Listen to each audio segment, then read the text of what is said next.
morning and welcome to Sunday School at Second Baptist Church. This is July the 5th, and we're studying through the book of Proverbs this quarter. And so we want to go ahead with the next section that our lesson covers. And I'm going to change the lesson just a little bit this week. I'll tell you why as we go along, but anyway, we're going to start off in chapter 5 of Proverbs. And up to now, in the first part of the book of Proverbs, Solomon has been speaking to his sons and to all of us, and talking about the values of wisdom.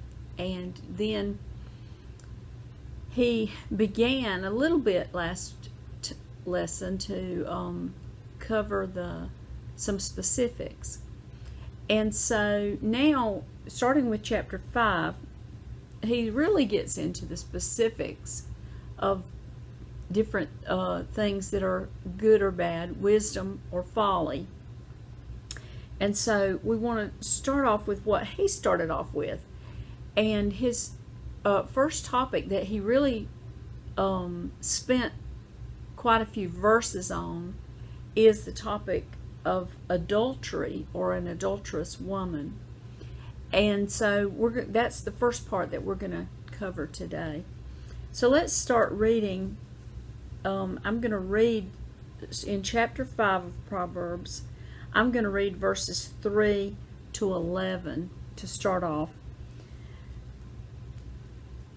For the lips of an adulteress,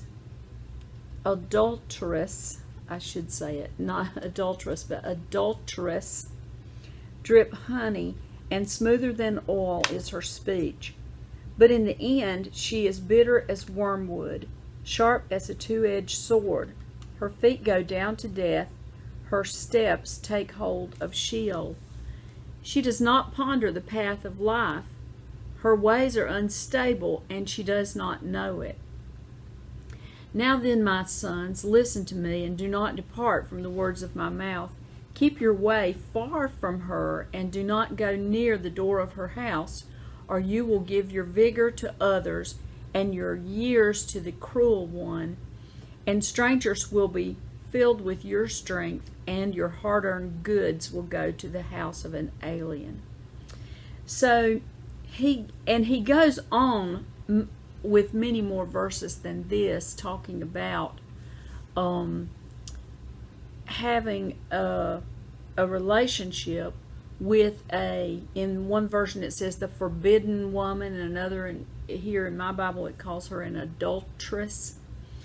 So it's talking about a relationship with a woman that's outside of the bonds of marriage, and possibly with a lady who is married to someone else, and those sorts of things. So he really warns his sons, and he jumped right onto this topic first because it was probably foremost in his mind to warn the sons about such an activity.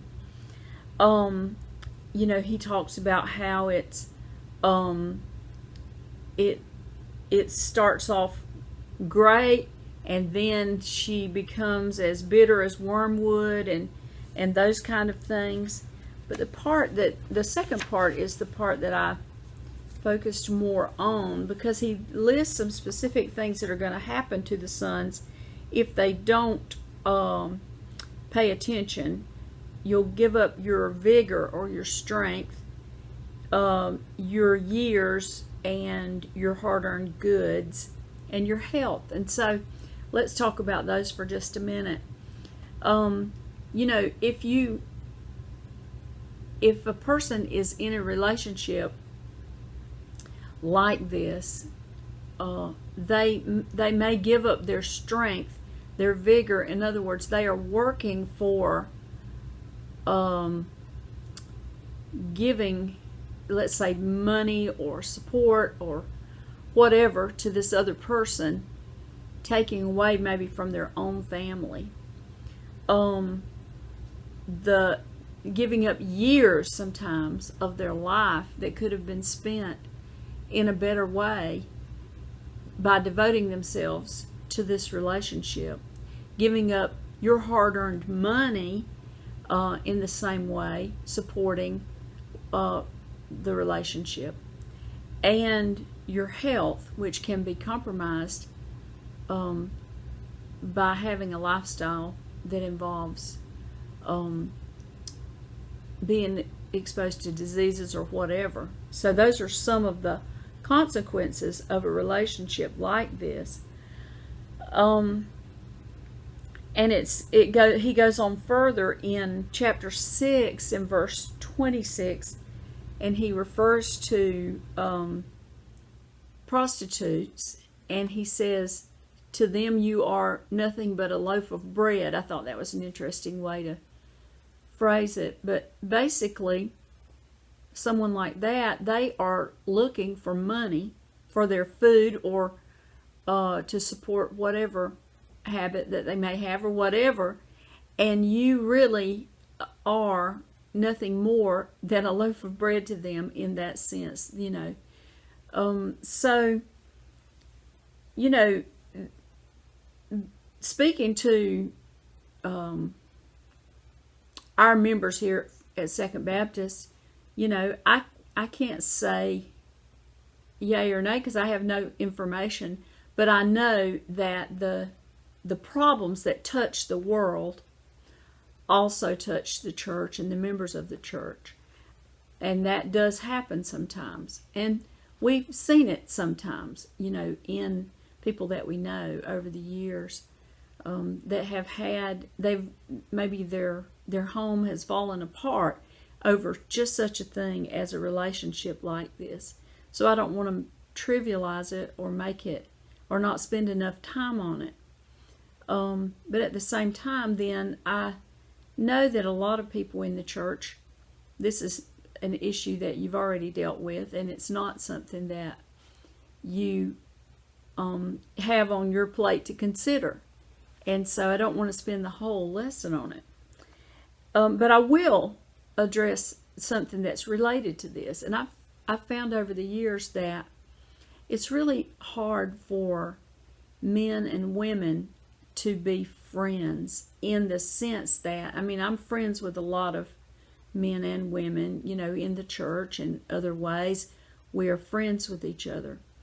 But when, especially in a work relationship or a neighbor relationship or whatever, I don't want us to be fooled into thinking, oh, I can just be friends with that person and I can spend time with them as a friend, and it won't go any further than that, because I feel like that opens a door to a temptation in the relationship. And you have to always be on your guard, I think, anytime that men and women interact with each other. Now, you know, you might think that I'm old-fashioned, but that is my experience and my observation. And, you know, over the years, I mean, in the third world countries that we've been in, you know, women don't even speak to a man who's not their husband usually. Or among the Christian women, they might speak to him, but they don't shake hands with a man who's not their husband. And in the Islamic society, a woman does not look at the face of a man that's not her husband. And so they have some very strict, you know, rules that are kind of built into their society. But this idea that we have in America, that we can just be friends and, you know, this person can be my best friend, it doesn't, it opens a door that we have to be very careful of, even in the church. And so, you know, we dealt with overseas, for example, something that we would not think twice about here in America would be if I decided to give a ride in my car to a man from the church. You know, probably nobody would think anything at all about that. But over there, that was a big no-no. I mean, it was perceived very badly if a man and a woman who were not married to each other arrived in a vehicle, those two people alone together, that was just really a no-no. And so for us here in our society, we still have to be very careful that we don't put ourselves in a position where we might be tempted to do something that normally we would not be. Anyway, I'm going to leave it at that, on that topic, because our book goes on and on about it and continues with more verses. But then it skips a couple of other chapters and goes right on to chapter 8. And so I thought, okay, what's in these other chapters that we're skipping that perhaps we ought not to skip, and we might be able to insert that here. And so that's what I'm going to do now. I'm going to just deviate from the lesson book. So you read all of that's in the lesson book, and you'll cover all of those scriptures that refer to the topic of an adulterous relationship. But now let's look at chapter 6 for a moment.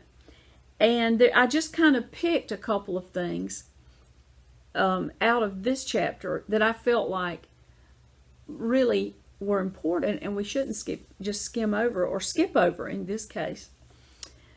So the first part, the first little section I want to read is chapter 6, verses 6 to 11. It says, "Go to the ant, O sluggard, observe her ways and be wise, which, having no chief, officer, or ruler, prepares her food in the summer and gathers her provision in the harvest. How long will you lie down, O sluggard? When will you arise from your sleep? A little slumber, a little folding of the hands to rest.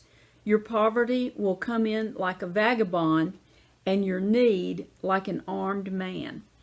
And this is a famous little section that you hear sometimes, and especially the part where it says a little sleep, a little slumber, a little folding of the hands. That one gets quoted. But basically, the writer of the Proverbs then is reminding us or admonishing us to that we must work hard, that we must not be lazy, and he puts it in a way that just a little extra sleep, a little slumber, a little folding of the hands to rest, and all of a sudden you find poverty. And truly, we see that played out, in the lives of people. If you're not willing to work, someone may give you something to live off of, but generally speaking, it's not going to be as much as you would get if you go ahead and just work for yourself and support yourself.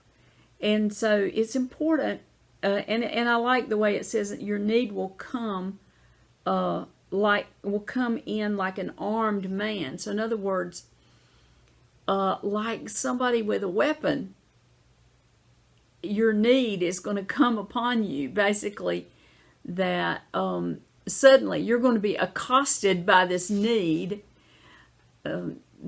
based on the fact that you haven't been working to support yourself. And, there are people who can't work to support themselves and have physical ailments and things like that. And I don't belittle those people.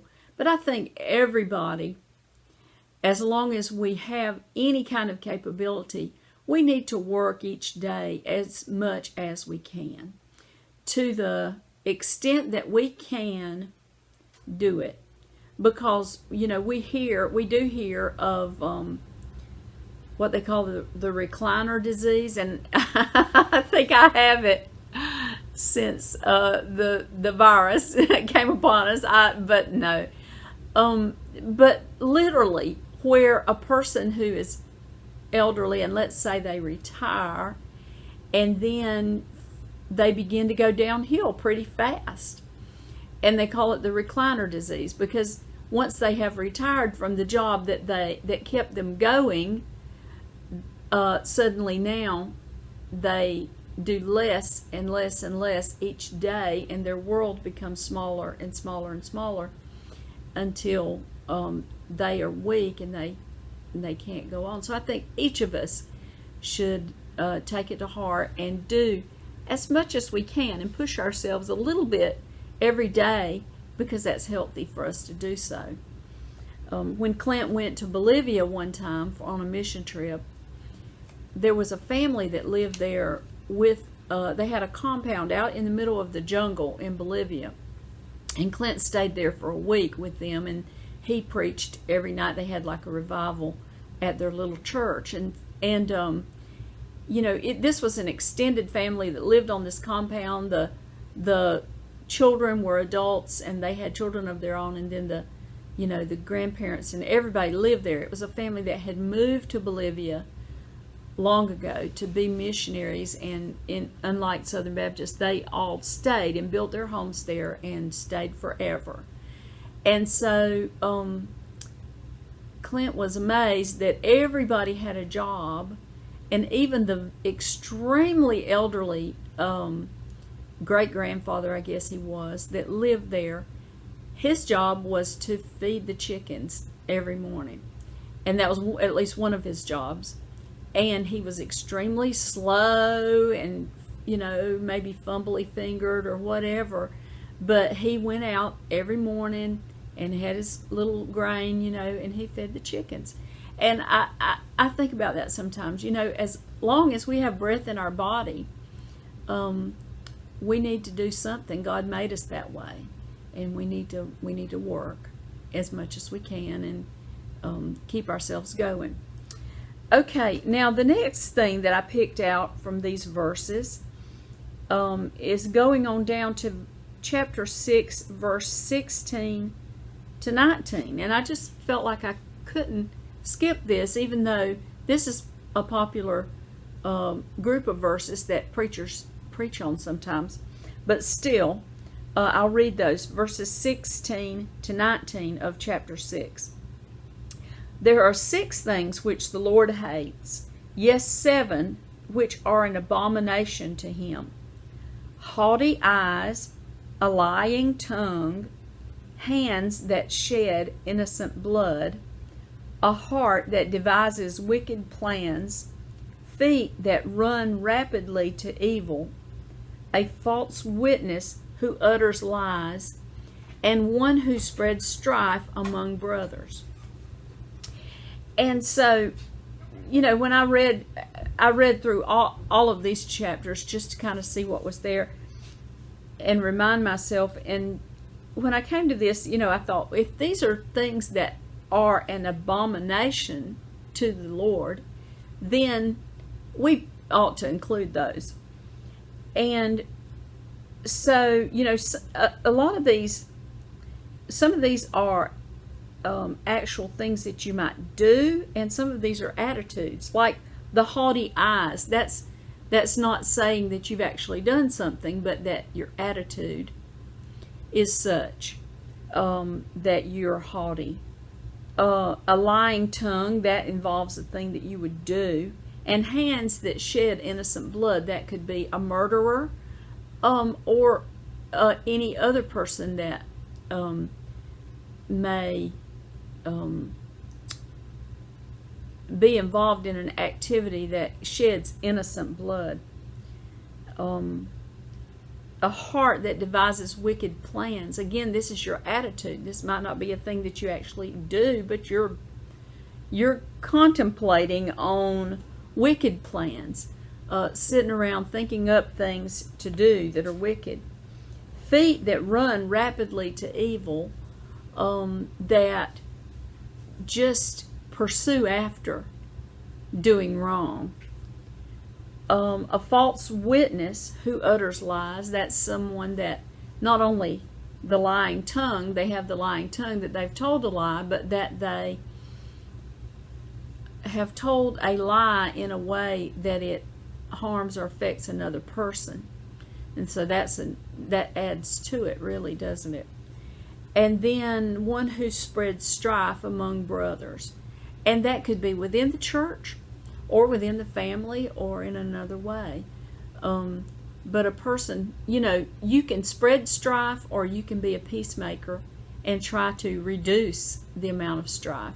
Those are a couple of choices that we have. And to spread strife is pretty easy to do, I guess. If you just take hold of a bit of information and see who all you can get stirred up with it. That happens. I mean, obviously we see that on the news every day, where they try to make the most of every stressful thing that they can come up with, and keep us all on the edge of our seats watching the news. Of course, the Weather Channel does it too, don't they? Keeping us on the edge of our seats to watch any sort of little spinning of clouds or anything that comes along. So those are the things that I kind of gleaned out of the rest of these chapters, and we'll stop there for this time. But certainly, God's wisdom is best in all situations, and we might call it a no-brainer that we should not enter into an adulterous relationship. That might be one that we say, oh well, everybody knows that's not good.